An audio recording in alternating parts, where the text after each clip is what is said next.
Le Flash Info avec le centre de stockage de la Manche. 2 personnes grièvement blessées après un accident en plein centre-ville de Granville. Il s'est produit hier peu après 16h. Une voiture a terminé sa course dans la vitrine d'un magasin.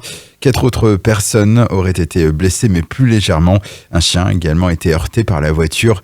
D'importants moyens de secours ont été engagés. L'hélicoptère de la sécurité civile, le Dragon 50, est également intervenu afin d'organiser l'évacuation des victimes.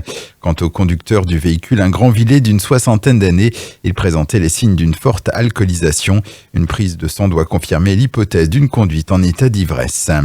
Des contrôles routiers renforcés sur l'agglomération cherbourgeoise. À partir du 4 novembre, les policiers du commissariat central vont recevoir le renfort des motards CRS pour 5 jours. Leur mission portera plus particulièrement sur la traque aux grands excès de vitesse, mais aussi sur la lutte contre les mauvais comportements. Une opération qui s'explique par les mauvais chiffres de la sécurité routière dans la circonscription.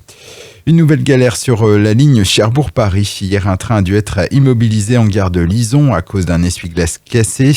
Tous les passagers ont dû alors embarquer dans un TER spécialement affrété pour l'occasion jusqu'à Caen afin de poursuivre leur route vers Paris. Résultat, les voyageurs sont arrivés dans la capitale avec plus de 2h20 de retard. L'association 40 ans en chat a lancé cette année dans la Manche une campagne de stérilisation et d'identification des chats à coût réduit. Une 30aine de vétérinaires sont partenaires de l'action de Cherbourg à 40 ans les Marais. En temps normal, la stérilisation coûte entre 60 et 90 € pour un mâle et jusqu'à 140 € pour une femelle. Et puis en football, le tirage au sort du 7e tour de la Coupe de France s'est déroulé ce mercredi. Un tour qui marque l'entrée en lice des clubs de Ligue 2, dont le Stade Malherbe de Caen.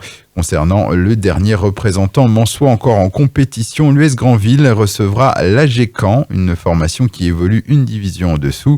Les rencontres auront lieu le week-end du 16 et 17 novembre. Le Flash Info vous a été présenté par Landra, centre de stockage de la Manche à Digulleville. Pour en savoir plus et visiter notre centre, 0810 120 172, coup d'un appel local.